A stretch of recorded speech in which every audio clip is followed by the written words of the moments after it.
Ladies and gentlemen, good evening. Welcome to yet another edition of the Lambom Show. Today is Monday, January 24th, 2022. This is my first show for the year. I've been on a personal retreat for the last month and a half. A personal retreat caused by COVID and some other unfortunate circumstances. But I'm glad to be back, happy to be well, and glad to be getting off this year on a very high note with a theme that is close to my heart. Today is International Education Day, and I ought to have put this out in a better fashion. I've been planning to do this in a better way, but I said today, let me get to some group that is dear to my heart, and let's talk about education. I am glad to be hosting two gentlemen. They are going to introduce themselves. But we are going to be talking about education from a perspective that many people have not looked at. Let me put it that way.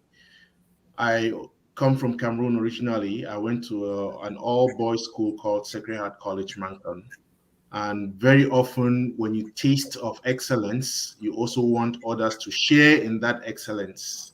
You also want others who might not have been privileged, others who, for one reason or the other, could not be part of that. And that is why I find this group that I'm going to introduce this evening quite a group, call it a movement to belong to. If there's any one thing that the world needs is education, isn't it? I hear it's the 26th right on the Universal Declaration of Human Rights. I think it's 26. I don't remember what the number is. So there are 20 others before this. But that doesn't take away from the importance of education. We are all what we are thanks to education. And this is not about going to school only. There's much that gets into education. And the theme for this year is changing course and transforming education. And so we want to look at what it means to change course. These international days like that, there's a lot of politics that get into it, but I don't think that this group is about politics. So again, these two gentlemen that we're going to find, for full disclosure, I am only able to have them because we belong to the same alma mater. We share the same space, else I would have had to look for somebody to get them, to book them, to come on. But it was easy for me to just text Jude and say, hey, Jude, can you come on my show? It's tomorrow at 10 a.m. Can you? And he was like, oh, sure. I don't think it's that easy. And all of a sudden, I also have Fred Zekashu. So, gentlemen, welcome. They are classmates. It's a particular class of 1991, Sacred Heart College, Mancon.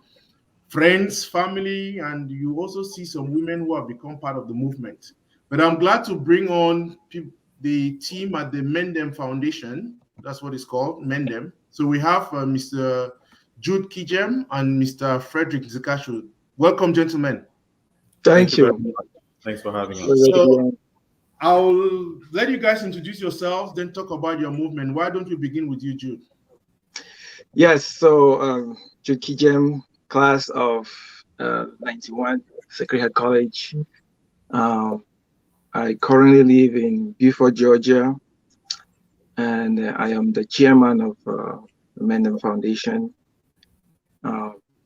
I work for BNY Mellon, the Bank of New York Mellon. I work remotely, and yeah, that's it. I'm married, and I have two beautiful kids.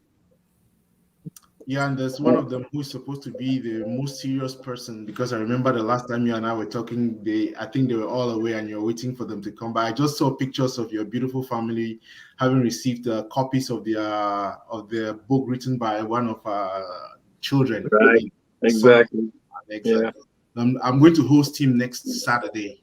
So you can get the kids on so that they can share what they have read. So, oh, great. Mr. Frederick, welcome. I don't think I've met you, but but let's hear. Thank you very much. Yeah, I don't think we've met before. But again, hi everyone. My name is Frederick Zekashu. I currently live in Virginia, and like Jude mentioned, we go way back to when we met in back in Sacred Heart as young, aspiring scholars, and we've been friends ever since then.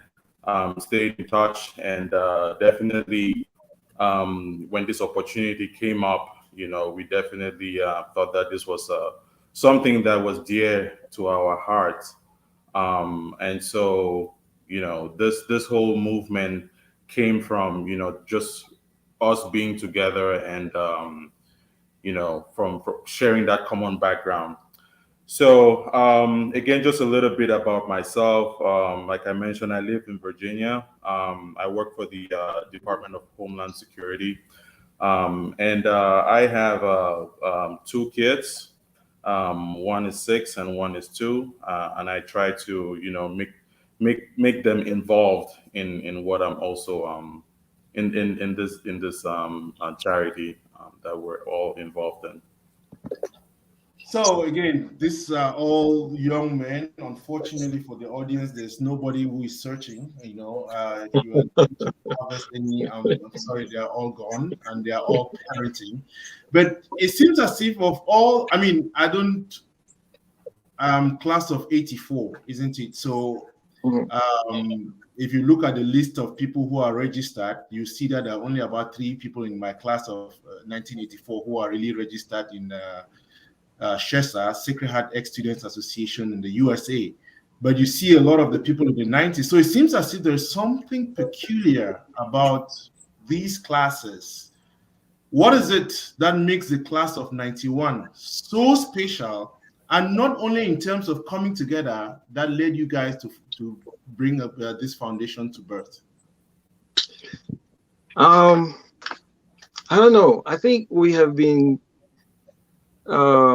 very close from the get-go. And I remember, I think technology has a good part to play in this, because I remember when internet came to Cameroon, emails and things like that. We were one of the first groups, class to have like a Yahoo group, if people remember those days of Yahoo group. And that's how that bond continued, because when you leave Sacred Heart, there is that tendency of people going, north, south, east, west, and then it's kind of hard to keep in touch. But we were able to quickly bring that group back together thanks to technology. And of course, it has grown into WhatsApp groups and, yearly reunions and things like that. So I think it's just about, we're pretty close, and technology has really helped us to stay close. And I think it's the same for all the other classes of the 90s. Yeah, we too have maybe a couple of those, but I think our own interests are in certain other areas. But Fred, what is it that, again, let's get back to the basics about the foundation. Mendem, it sounds a little strange. Why that name? Mendem. It seems as if it's some blend of some 2 pidgin words that we know, Mendem. Yes. What is it? What is it about? I think the term Mendem, right? It originates from back when we were, back in school, and we would typically refer to ourselves as Mendem. It was a term of endearment. You would turn around and you would, say Mendem, and then you would say whatever it is that you wanted to say. And I think that word sort of creates a togetherness, which is what we shared in our class, and that spirit has just carried on over the years, and even all the way to when we all moved to the United States, and Jude again initiated this class reunions, and during these reunions, we always talked about we wanted to do something that was substantial, something that was something that would have an impact, that would create an impact, that could potentially, be something that would turn around, look back, and be proud of. And so, when we decided to start up this whole movement, we were thinking what would be what would be that thing that would show that it's something that it came from back from Sacred Heart. It's something that shows we're together. And so that word was the one word that was at the lips of every single person. So Mendem was that word that came up. Yeah. And if I can just add, Mendem, like you said, it just speaks camaraderie, and I mean we used it every day in school, and it's the pidgin version of guys, right? You're referring to a group of guys, right? It's a Mendem, right? So it has always been so close to our hearts, and that's why our WhatsApp group is called Mendem. We have a class investment group which is called Mendem Investment Group. So it was just a natural progression. It was just easy for us to get to that name and use it for the foundation. Yeah. So that is quite interesting. That a term of endearment, the camaraderie amongst you guys, has not only existed there, has not ended just with you guys. Then you decide to start up a foundation. Now, so walk me through how that.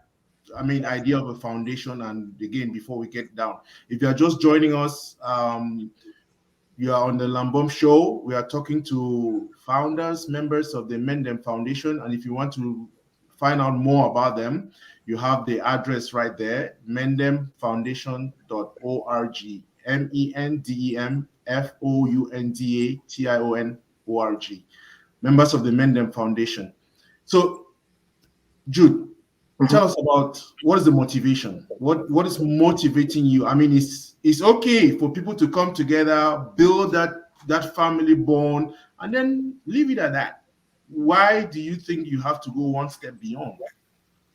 So over the years, as we get together, especially during the Christmas period, we would do something. As a class, a few of us, or we'll just reach out to guys and say, okay, it's Christmas, let's spread the cheers, let's bring some money together and do something. And then of course we had COVID hit, and we're all stuck indoors. It's a time of reflection. We're all getting into the 40s. You know how they talk about it comes to all the wisdom. And we were like, I think it's time for us to really assess what we do, right? If it's not organized, you don't know if you're doing too much or you're doing too little. Now, if we should have a structure where we're able to measure what we are doing, make it more organized, and create a bigger impact. Because we're at the point where you're thinking legacy, you're thinking about giving back, giving everything that has been given to us. So in the middle of COVID, June of 2020, we decided that, we needed a structure. We can't just be doing this haphazardly, informally, whenever we feel like it. And so we called a meeting as a class to have the conversation. And in typical Shesan fashion, people came in with all kinds of ideas, those who were against and those who were for. So it was a heated debate, and we concluded that we're going to do it. And those who want to be part of it, welcome to be part of this. And that's how it was born. And we decided initially that, we needed to prove to ourselves that we can do it before we can reach out to the rest of the world. So between June of 2020 to December, we were raising funds just within ourselves every month and doing a project back home. Because, it's, I don't need to state the fact, Cameroon is going through a very unique situation. And I remember when we had that meeting, one of the things I did say was Nigerians, Ghanaians, and maybe South Africans and all these other countries, they have the luxury. I think citizens of that country have a luxury of saying, well, I need to figure out how I can be of help. We don't have that luxury in Cameroon. It stares you right in the face. You don't even need to think about it. There's so much need. And so we decided to do something. So within that 6 months, we undertook a couple of projects. So when December rolled around, we were like, okay, we've proven to ourselves that we can do this. So now we can invite the rest of the world to join us to continue to do good. So we went through the registration process of getting the NGO, getting the 501c, and here we are today. Yeah, so that was our journey. So you mentioned that you did a couple of projects. I mean, again, I hope this is not Cameroonian style. Just say you did a couple of projects. Can you be a little bit more? I mean, what are those projects that you carried out, and how did you arrive at those particular projects? So what we did initially was to identify, because initially I had some work that I had been doing back home through some people that were really doing good work in like the Limbe area. So when we started, we teamed up with those persons. There is Alice Chinja, who is married to a Shesan, and she's pretty good, and she was doing some good work in Limbe. So she was our first contact that we used, and and she identified this lady who was close to 9 months pregnant, had zero medical. She's never been to the hospital. She was about to be kicked out of her apartment, no job, 3 other kids in place. So we stepped in. She did the investigation. She gave us all the details. We made the assessment, and we said, okay, we're gonna we're gonna help her out. So we paid for the medical expenses, made sure she was able to see the doctor, provided 9 months worth of rent, and then started the process of figuring out what is it you can do, because we're all about sustainability, and we wanted to avoid any project where it's just about a feel-good moment and then you move on. So in the midst of that, of course, she had to give birth. Unfortunately, the baby passed away because of all the lack of medical needs and all of that. But we continued with her to figure out what is it that she could do. We made sure that she was taken care of, and provided her money to start a food business, which is what she wanted to do. So that was a project that we did. Then there was another project that we identified through a lady in Douala who went about interviewing IDPs and picking up cases. And this lady, Antoinette, was living in an abandoned, not an abandoned, but incomplete church with her kids. And the pastor gave us a tour of the church, and the condition in which they were living. So we took her out of that situation again, made sure she had a place to live, paid rent, figured out, okay, what can you do? She said she was doing hair in that church. So we got a container for her to put by the road, paid the fees and everything, and gave her everything that she needed to start the business rolling. But this, again, are just like the, get on your feet kind of projects, personal development, as we'll call it. But at the core of what we wanted to do was education, because that was the gift that we had. That was the number one gift. And we know that education is what you will give someone with confidence that no one is going to be able to take it from them, not even their parents. So education was the core of what we wanted to do. So still in that year, because right when we started, you had Rentre's College back in Cameroon, and we went through the Tambak brothers in Old Town who have been sponsoring kids for so many years. And we told them we were going to pick up some of those kids. So we picked up 13 of those kids and gave them tuition, books, uniform, so that they will go into school. So that's how we started the foundation. Yeah, so again, Jude just talked about registration and all that. Frederick, why did you guys decide to go out and not go back to Sacred Heart to do things for Sacred Heart, your alma mater? Why do you go to Limbe to look for a pregnant woman, go to Douala to look for IDPs, or go to Old Town to the brothers? Why not Sacred Heart itself? Yeah, I think that's a good question. I think when we initially thought about how do we identify these cases? How do we identify cases that require the most help. Not to say, of course, our alma mater does not require help from, help from us, but and this is just my personal opinion.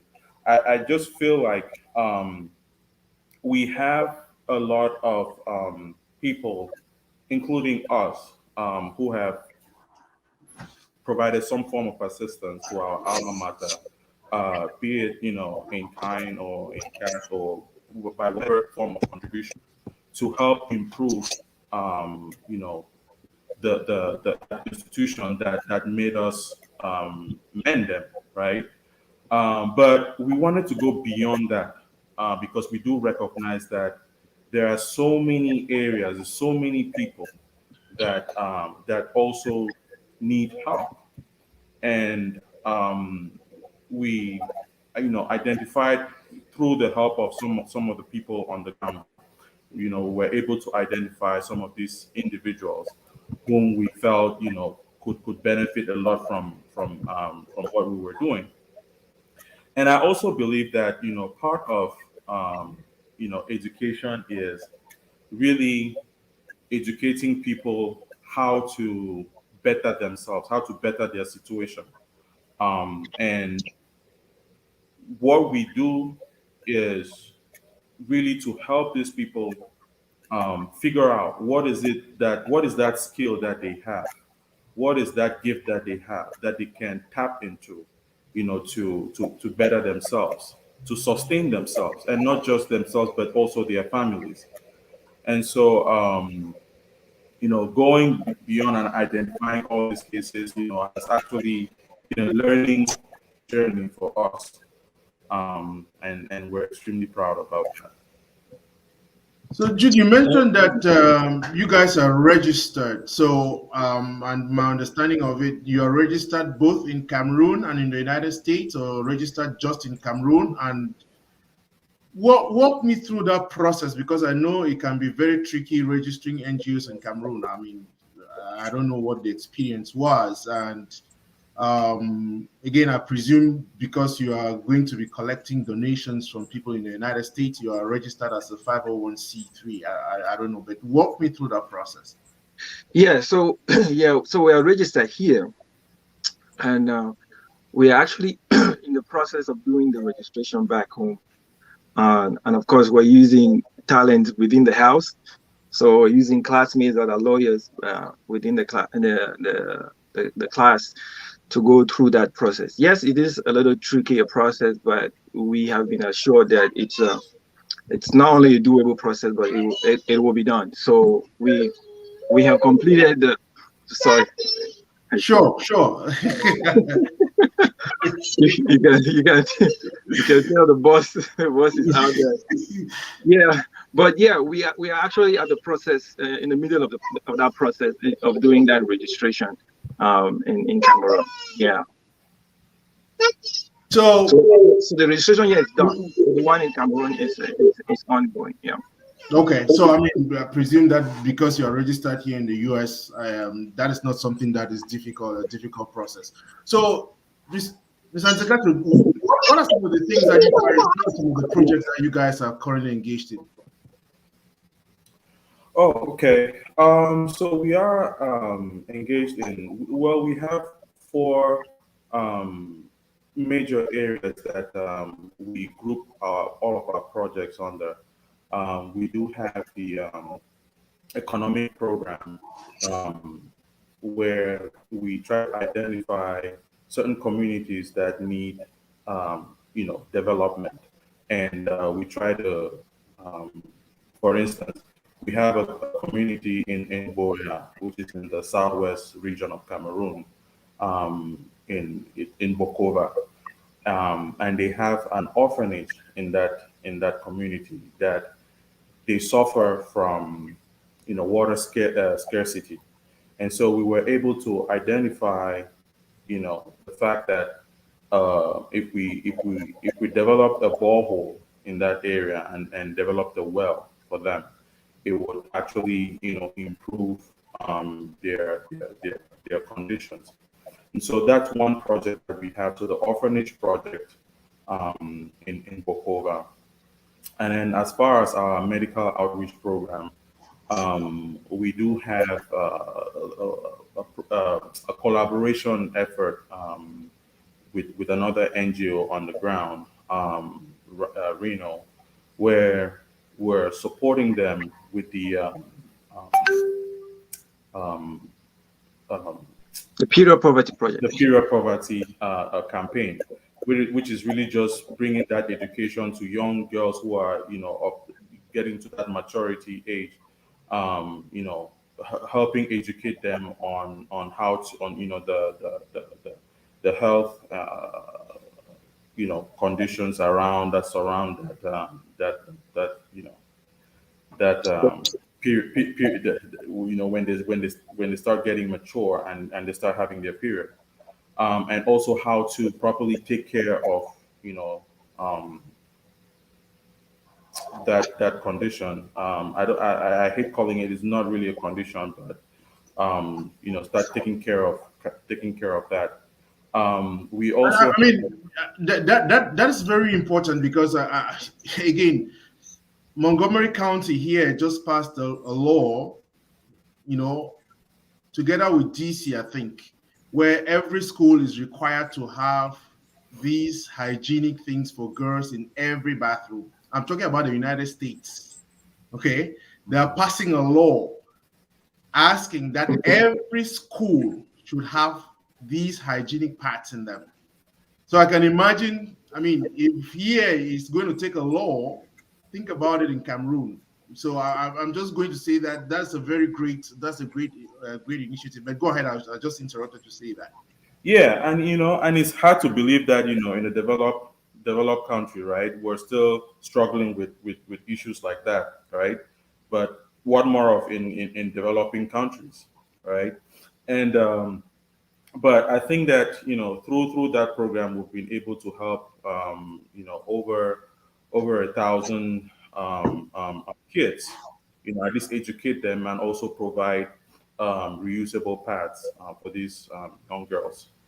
And so we have other programs too under our education program, where we have identified a group of kids who go through a process where we're actually identify and support these kids through a scholarship program. And so we've been able to sponsor close to about, I think last year we sponsored about, like Jude mentioned, about 13 kids through the academic year. And then this year we bumped that up to close to about 45. 40, close to about 45 or 50 kids that we supported and provided them a scholarship. So we have, several projects, going on. We try to handle projects, take projects that we can handle, and make sure that we can roll around and complete those projects within hopefully a year. But we do have quite a good number of projects right now that we're managing, and those are just a few. Can I just add some stuff on those projects? I think Fred, you just did a great job in giving you a good summary of the things that we are engaged in, and the two most important projects that we actually work at. There's the school project, which Fred just talked about, and if you look at the school situation in Cameroon, there was a while when kids didn't go to school.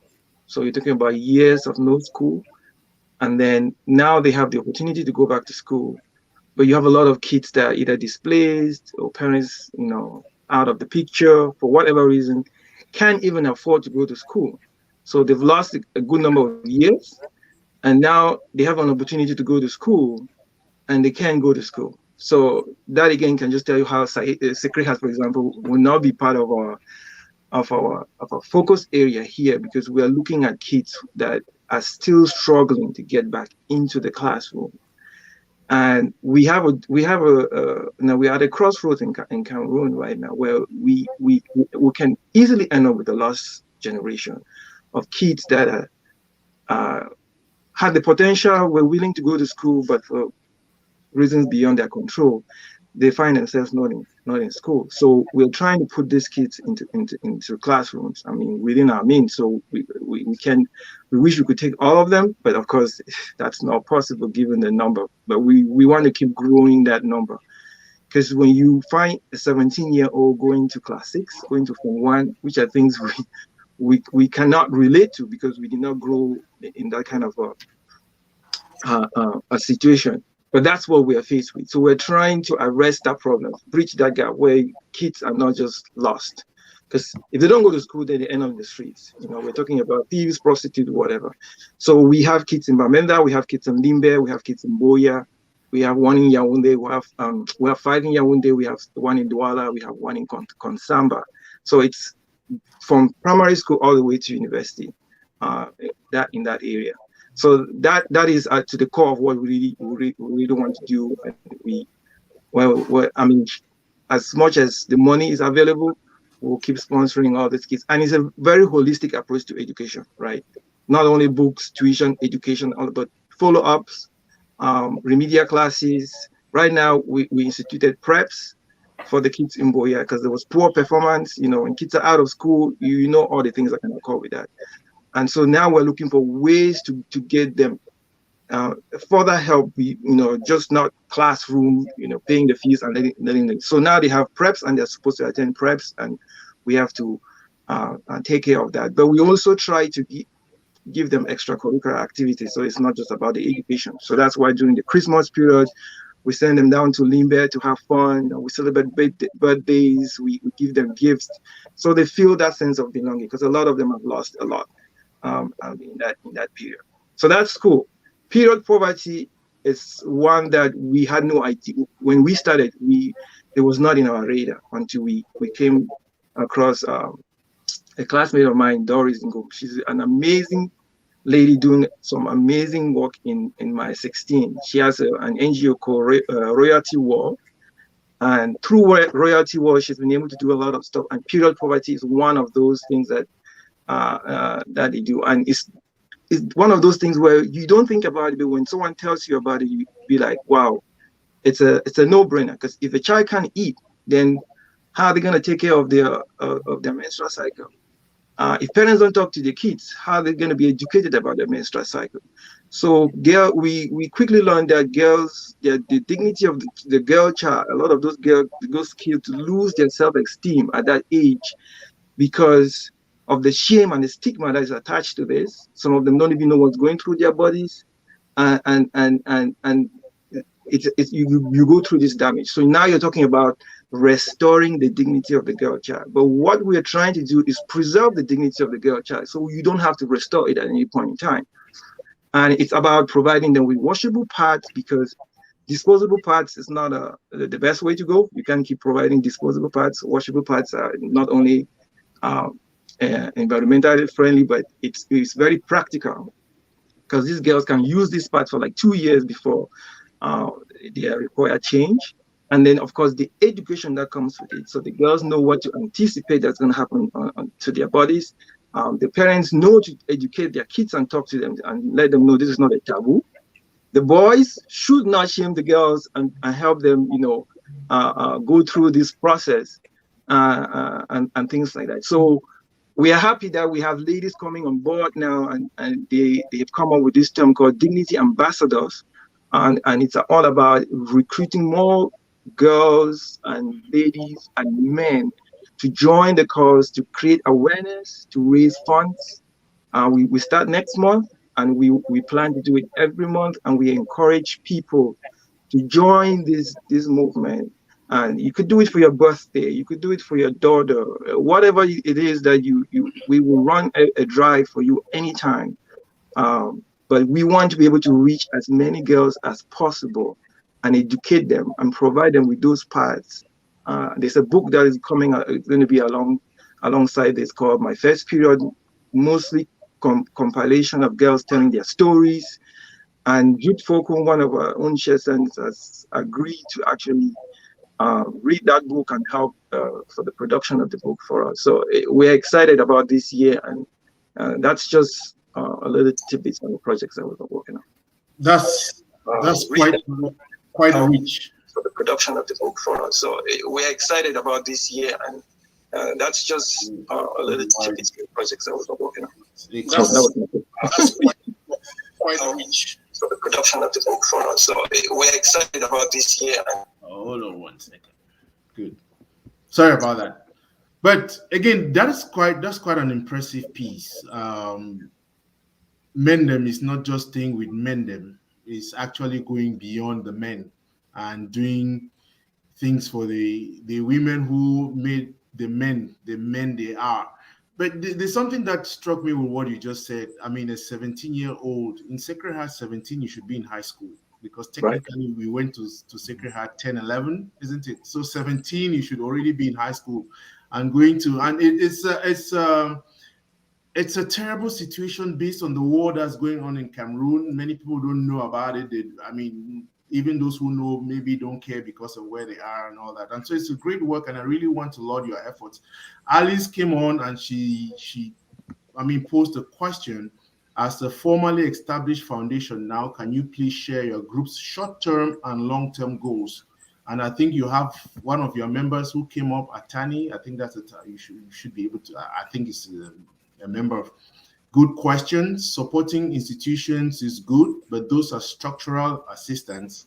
There are people with basic subsistence needs that Mendem tries to support so that the benefits are immediate. So let me combine this and just ask, how does one become a member of Mendem Foundation if that is open to people?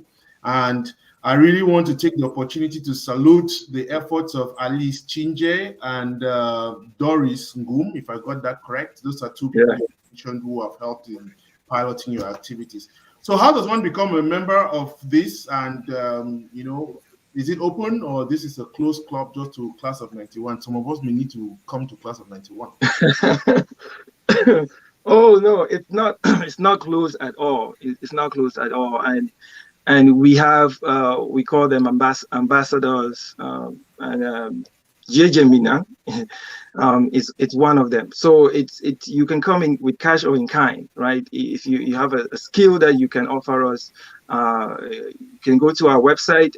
There's information and numbers that you can call to get in touch with us. Or you can simply donate, and you're part of the movement. So there's really no restrictions or no ladders that you have to climb to become part of the Mendem Foundation. So I just give you an example of the Dignity Ambassador Club that it's working. It's created by it started by Ayanka Jumbang, who is the wife of Shesan, and so now that's part of the club. So all these Dignity Ambassadors are part of Mendem Foundation. So we don't have there's no exam that you have to take. You come with your expertise, you come with the money, and you're welcome. Very, very welcome. Yeah. So Fred, what do you benefit? What do you gain by doing this work? Just a feel good? What motivates you to be able to get into this kind of work? I think there's an element of feeling good that you're making a difference. You're helping impact the lives of people. But to me, I think that one thing that I've always struggled with when it came to doing charity work was because I always had that feeling that when you step into somebody's life with the objective to help them, the question is always whether are you truly helping that person, right? Because what happens when you take a step back is that person able to continue to improve and develop themselves, right? So that is one thing which is it's really at the core of our foundation, that sustainable development. So when we step in, we try to identify what particular skill, what particular gift, expertise does that person have. What need do they actually have? and then we develop a plan or a program that is specific to that individual, right?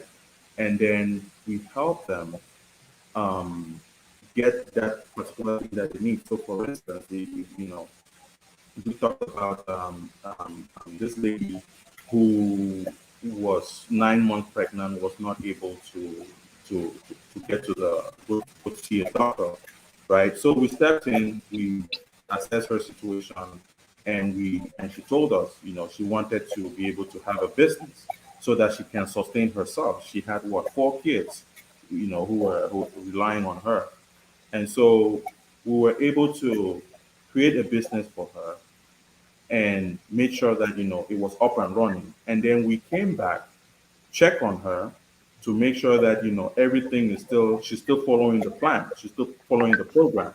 So we don't just get in, help you, and then take a step back and you're left on your own. So we try to that's really how we try to differentiate ourselves from many other organizations, which is really to make sure that when we step in to help somebody, that person is able to then carry on that baton and move forward. So if you're just joining us, you're with two eminent Shesans from the class of 91 who have formed a foundation. And the reason we are having this is because, again, today is International Education Day. They run educational programs. They run programs on education in Cameroon. And it's important. I think this is the most important part of all the conversation we have had this far. Please, if you are watching, you are listening, it's time to remove your wallet. Different ways by which you can donate to this foundation. You can do Zelle, mendemfoundation@gmail.com. You can do PayPal using the same email address. You can do Cash App. You can actually go to the website itself and check different means. So I'm encouraging as many people, just think about Dignity Ambassadors, if I'm pronouncing that, calling that correctly. Just think about that program. Just think about the girls in Cameroon who cannot afford hat. Think about it. I have 2 daughters. One is 11 and the other is 9. I just imagine that if my daughters were in that position, just think about it. Something as basic as that. Very often we talk about these things and people think that it's going to cost you something like $1,000 or no, some basic donation will be able. And I like the part of sustainability, being able to sustain the program. Think about the young ones in Cameroon.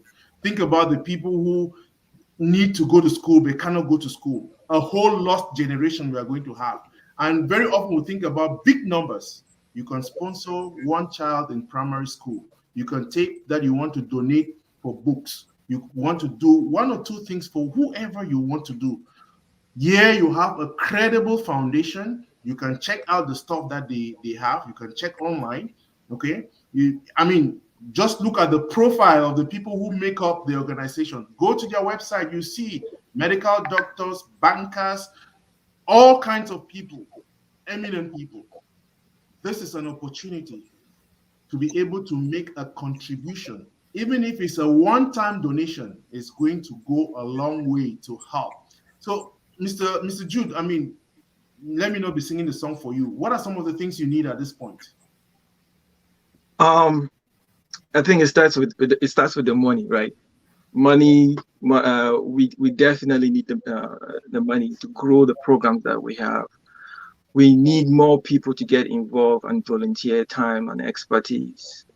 Because we all, we're not being paid doing this work, and it's growing at a rapid pace, and it's very demanding. And the more help we can get, the more expertise we can get from people, the better.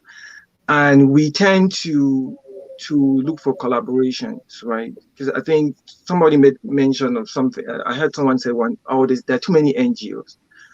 I don't think that's the problem. The problem is, are they talking to each other? Because that's how you can leverage each other and create a bigger impact. And so you might not be able to give us money, maybe not your time, but you have connections. You have connections to people on the ground. You have connections in companies that you work in that can donate money.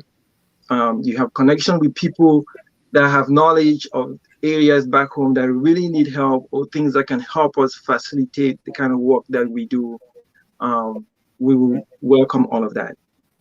And we always, we always, strive to answer the question, why us and not another charity? When people want to donate, there's the worry. It's the money going to the right cause. How do I know the work is being done? If you visit our Instagram page, Facebook page, our YouTube channel, the website, we are very keen on making sure that we capture every single work that we do. And we spend money to make sure that we actually contracted a media company back home just for that purpose, just to make sure that the work is being captured. Because we can do all of this, but if you don't capture the work, then you have nothing to show for, and then the donor or the donors will not know where the money went to. So we try to keep our donors as close as possible to the projects that we do. So we're not just about give me your money and then, hey, that's fine, you can go and we'll take care of the rest. No, we want to keep you informed. We want to keep you connected. Do you want to get more involved? Do you want to know the kids that we are sponsoring? We encourage career parents. You can adopt a child. You're not paying the fees. We're taking care of that. You can adopt a child to follow them up, mentor them. Maybe they are in the line of they are aspiring to be a medical doctor, and you're a medical doctor, or they're trying to be a teacher and you're things like that. It's highly welcomed in the foundation. So we need the help. We need money. We need hands. And the more people that come on board, the better it will be, and the more impact that will be created. And I know that there's one part this year. One of our objectives is really to grow the pot, especially our finances. And we notice that a lot of people don't take advantage of the opportunities that they have to give. Now, you could be working for a company that does matching donations, and you don't know that. And my company, for example, matches up to $5,000 of donation in a single year. And that's my objective this year. I'm going to make sure I max out that money. Because every year that you don't max out that money is money left on the table. So you donate here and there, but you don't pay attention to the fact that your company is actually willing to match that donation. Some 100%, some 200%. So we are encouraging people to check within your company and see, are they doing matching donations? Then we encourage you to go through that route. We are registered with Cyber Grants that does matching contributions for most of the Fortune 500 companies. You can do a Facebook Drive. Excuse me. We are on the Facebook website, and so yeah, we encourage people, and also we just got approved by Amazon Smiles. So for all of us that shop on Amazon, this is probably one of the big ones that we are trying to push. Go on Amazon Smiles and put Mendem Foundation as your charity of choice, and as you shop, so we get some money. Last year alone, Amazon gave more than 300 million through Amazon Smiles. We just need a little piece of that pie, and we'll make a whole lot of difference back home. So we encourage everybody, if you can donate, you don't have the time, at least you can just go to smiles.amazon.com, and right there it tells you to pick. It's a 30-second process, and you select Mendem Foundation as your NGO of choice. It took us months to get that approved, and so we are pushing for people to do that, so we can raise some funds. Yeah. So Alice, I'm hoping that you are already donating. Since you asked the question, I hope you are already on it. But I wanted to volunteer my friend, Dr. Nicolas Starr, who says, good job, guys. Dr. Nicolas Starr is cybersecurity expert. I think he's teaching adjunct faculty with Savannah State University, and also runs a program around training cybersecurity people here. So again, Dr. Ta, I know you do a lot of charity work, and please join since you are congratulating. So again, we can talk about all these. Let's get to the challenges. So, Frederick, what are some of the challenges your foundation is encountering at this time that you would like people? I mean, Jude has talked a lot about time, has talked about money and all that. Are there some basic things that you are facing that, I mean, you may want people to know? Well, I think Jude has done a good job enumerating quite a good number of challenges. I think perhaps the one only challenge that comes to mind right now is, um, yes, we want donations, in cash, but in kind donations are also helpful. But I think for now we struggle with the amount of those donations in kind that we can actually send to support these programs back home. For instance, last holiday during the Christmas holiday, I know for a fact that there were some goods that Jude, and his family, on behalf of Mendem Foundation, were able to put together to send back home. But that being able to send things back home in a small box that you have to check in box, limits quite the amount of things that you can send back home. And so we're also looking for people who are shipping containers back home, right? Who can also support us by you know carrying some of our goods that we have. We have books here, we have other clothes and things that we would like to send back home. So if people can, whatever help that they can provide, I think that we'll be more than happy to take that. Um, I mean, beyond that, really, the other challenge too, as far as the identifying some of these cases, people who actually truly need that help, right? So we have people on the ground who try to go to certain areas, but if you know the unique situation that is going on in Cameroon right now, is very difficult to actually access some of these areas because we have to be really careful. And so we're still struggling with how to put together a structure. How do we go out there? How do we identify more people that need this help? And so, you know, that we're still working through the kinks. Right. So I think, I mean, you guys just started off 2020. You are one of the blessings of COVID, isn't it? if you can call it Yeah. that way. So I think in a certain sense, I mean, not taking away the harm that COVID has caused. COVID has become a blessing in disguise in this sense that, I mean, it has opened up a foundation that is able to help. And I think that there are lots of avenues, and I know that the message is going to all alumni organizations. There are different things you want to collaborate. You always want to reach out to the Mendem Foundation. And again, the one thing I've not heard you say is, I mean, the connection between your foundation and Cameroon. You have members on the ground, but are you looking at ways of helping kids too who are struggling to get connections in the United States, isn't it?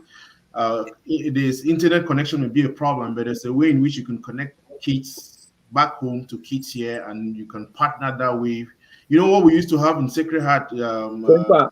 pen pal, exactly. Thank you. And I'm wondering that you can consider, because it was quite exciting. I mean, even pen pals from Lords, it was always good having those letters coming in from Lords.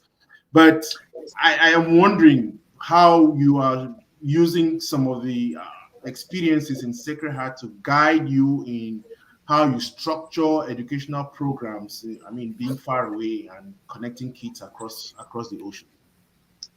Ah, Well, before I answer your question, I'm going to tie it to something. I think I will also want to take the opportunity to say that we have been very, very lucky and blessed for the people we have back home that are helping us. Because that's one of the challenges you get, right? Especially if you're an NGO in the diaspora. You worry about the perception of those back home and them just thinking that you have to just give them money. But we've been so fortunate to get a good team. And I know I just mentioned a couple of them, and I will just quickly just mention the other names. So in Bamenda, we have Mao Pascal, who is our classmate, who's leading that group. But there's Delphine Ekoyi, who used to be classmates with Fred in secondary school before Fred came to Sacred Heart, who's doing an amazing job in Bamenda. She's a teacher, and she is really, really efficient and helping to run our programs in Bamenda. And of course, I spoke of Alice in Limbe, and then in Yaoundé we have Mabi, and Mabi she does. I mean, she lives and breathes philanthropic work. She goes to the streets, she talks to girls and boys, and she's just been a blessing to the team. And these are people that go beyond, because we can't pay them enough. We don't even pay them. We just give them stipends depending on projects. And they go over and beyond to execute these projects for us, and that's our prayer, that we should be able to help them more, so they can do more work for us. But we also try to, just to tie to what you were saying, we try to get kids involved. So, for example, we have the Youth Ambassador Program, and this year during the Rentrée Scolaire, or I like to call it Rentrée Scolaire, but back to school program, you had one of the Chessonites, I think that's how we call them, right? One of the Elvis Kempter, the daughter, on her 12th birthday, decided that she wanted to donate to raise funds for our school campaign, and she raised $4,000 for us. So we look at it as, this is how we can transfer that skill to or that spirit of giving to kids. So it's a win-win all around. They're getting money for the foundation, but we are instilling in them the spirit of giving this young. And the kids back home know Naila by name, because they know she created a big impact in the budget that went towards the school project. And she's very excited, and she plans that when she goes back home, she's going to visit those kids. So those are the kind of connections that we want to build, just beyond just the technology part, but getting the kids involved. You have the kid of one of the Mwana kids who wants to help with the water project, and he's actually trying to build a whole website to do like an online yard sale to raise funds. That's what we're trying to impact on parents. Don't wait for 12th grade, to check that box and send your child out and say, oh, let's go do something, so you can show to the school that you did some charity work. Don't make it so they don't come out knowing that this is a transaction, right? I had to do this to get into college. But if you have a 12-year-old doing this, I mean, imagine by the time she gets to 12th grade, right? And the resume that she would have built, and it would have been done not for the purpose of going to college, but because it came from her heart and the joy that she gets from doing it. So if we get parents involved like this, and they bring their kids, because all we ask for is get your kid to us. We will give you the projects. We will help run it, because with Nala, we had to build the media campaign for her. I gave her specific instructions. Just do a little video, cell phone video with these instructions. And we did the mass production of those things and then brought back the results. So any parent can do that. You can come to us and say, oh, my daughter or my son is very interested in period poverty, wants to get involved, and we will help run that project. I think if we do that, it will be the easiest way to connect the kids here to the kids back home, and then technology will come in between and help, facilitate that conversation and that relationship. But that's so that's part of the dream. And I know someone did ask the question about what are your short-term goals, what are your long-term goals. We are currently in our short-term goals where we have to go through. I think I forgot to mention one named Doris, which I mentioned, Doris Boom. She is, I would encourage people to check out Royalty War. She is the brain behind Royalty War. She's a trained accountant in the UK who decided to go back home and give back to her community. And she's doing amazing work. She helped us reform our school program. She has a whole center in my 16 in Boya. She is the author of the part project. She runs because they make the parts. They have a factory that makes the parts. They hire single moms to do those parts. So there's employment for these women. They create those parts. They're all made in Cameroon, materials made in Cameroon, and she's involved in running the campaigns for the part projects. So she's an amazing person. And that gives us the vision for the future. We need centers. We need to have a center in Bamenda. We need to have a center in Boya, in Yaoundé, where kids can, a safe zone where kids can come. Like we used to have the library in Sacred Heart, right? There are books, there are computers, there's the opportunity to do preps. We are so fortunate to do preps right now because we instituted together with Doris, she brought the idea of that we should have a daycare because the women creating the pads were very irregular in attendance because they had to take care of their kids. Now, if we have a daycare, those women can put those kids in the daycare. The students that have kids can put their kids in the daycare, and they can also get people from the community to bring their kids, and they will pay a little fee for the maintenance of that daycare. Little did we know that daycare will help in our prep program because the center that she runs is in the mall that closes early. So you can run preps in the mall that closes early. So once the daycare closes, that area is transformed into preps for the students. So you can imagine. So the long-term vision is we should be able to have our own center. Those areas where kids come to and where we can run all our projects. We should be able to own our own orphanage, right? And we should be able to have our own school. So those are the long-term objectives that we aspire for. But right now we have the right, we're in the right place because this is we have to be able to know how to manage the situation right now. So when we get to that, to be able to achieve those bigger dreams, we are ready for them. Yeah. So I wanted to, congratulate you guys and thank you for coming on. Before I give you the opportunity, since you mentioned a couple of people, Mao Pascal is your classmate, isn't it? I've heard that a couple of times during our meetings. Delphine, is it a Koi? Am I pronouncing that correctly? Delphine, Alice, Mabi, Doris. We wanted to give, just to say thank you for the great work that you are doing. The foundation may not be able to pay you, but I'm sure gradually, bit by bit, you are going to get there. Gentlemen, I really want to say thank you for offering 1 hour of your time this evening to be able to talk about the foundation. I am personally going to be contributing my time, my skills to make sure I see where I can help to get you guys up to speed. There are a couple of things around here that we can do together, but I'm going to reach out. Of course, I'm going to make sure that I also put out my own donation to the foundation. But again, this is meant to be for the community. This is meant for people to see that there are hardworking people. They are our own people who are able to work, sacrifice time, energy, and money to do things for people back home. If you are looking for a place to give donation of your own time, your own energy, your own money, you have the Mendem Foundation right here with you. You don't need to look far. You don't need to, Red Cross is great, isn't it? There are many of these things. But if charity begins at home, I'm inviting every Shesan, and I hope that the outreach you did, every Shesan, every Sacred Heart ex-student who's in the United States. I was going to ask you a question about whether you have partners in the UK, but we do. I'm not sure this is the last time we're meeting. But I'm asking everybody and appealing. This is a time for us to reach out, support the foundation. After 6 months, I will get them back here so that we can ask them results. What are the results? Where are we after 6 months? And what are some of the issues? So, gentlemen, let me start with you, Fred.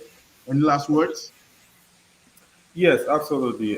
Thank you very much for having us. I think that this was a very good forum for us to be able to talk about what we at the Foundation, what we're doing, And we certainly hope that we have been able to provide some information, at least to that will be helpful for anybody who has questions about what it is that we're doing, what are the projects.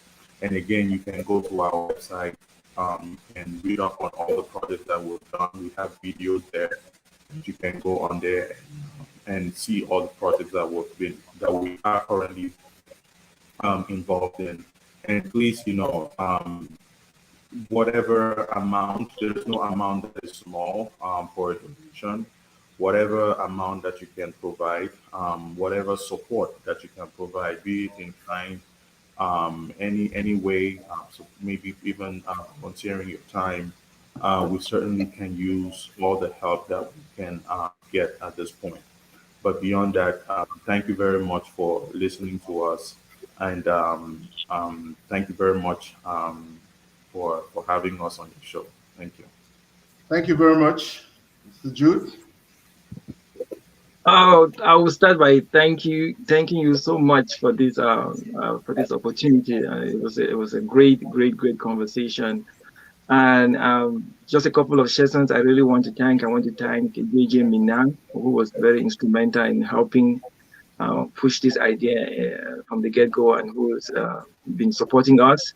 Michelle Tonin Defoe, who's also been a great support. B. Isidore, who's really helped us with our website and tech issues. So I really want to thank him. And yep, at this point, we are just asking for help in cash and in kind. Get involved. You can go to the website, you can go through the phone numbers or emails that you see on the screen to get involved. Like I said, we are starting the Dignity Ambassador project is kicking off next month, and we have a meeting this Sunday for those who want to get involved. You can just get on the Cash App number you have. You can reach out to that number, and I will send you the link to join the meeting and get involved. But thank you for listening, and I'm looking forward to working with you guys. So thank you very much, gentlemen. I'm sure, Jude, you know who that is. Good job, guys. And I'm sure that's Domingo. Good job. Sky's the limit.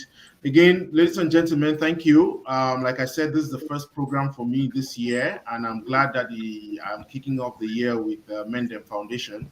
It's the first month of the year, 2022. If you made some resolutions that you wanted to be more available to the world in terms of time, energy, money, here you are. You have the opportunity right here, Mendem Foundation. If you are looking to support girls only, you have many opportunities here. And I'm very much, this thing about the part poverty, is it period poverty program? I'm very much touched by that. If you are looking for something in relation to schools, today we said we're talking about the International Education Day, changing course to transform education. You have the Mendem Foundation. If you are looking just for some economic thing to do to support people who are unable to do anything based on the war in Cameroon, you have it right here. And again, these are not idle people or people who are looking for a job. They are full-time. They have full-time jobs, okay? Donating their time, resources, I think is an opportunity. Let's all come out as a community and support the Mendem Foundation. I am appealing to the Mendem Foundation. In 6 months, I would like to come back with you guys. And I'm going to promise you that every month I'm going to run something on the Mendem Foundation on my site, just so that you guys can, even if it's $100, that goes to support your project. Again, thank you for your time. I appreciate it. And again, let's all come out to charity begins at home. Mendem Foundation become your new home. Let's all support Mendem Foundation. Thank you. I'll be on Saturday for a book review written by a young man. It's quite interesting what the kids here are doing. So I'll come out. I'm inviting everybody. Bring your kids. I'm trying to get a Zoom link, since our kids may not be able to get on Facebook and all that, so that we can talk with a young author, what the steps he took to get through the book, and how we can encourage our own kids to become authors. Until then, have a good evening, and thank you. Thank you very much. Thank you. Thanks.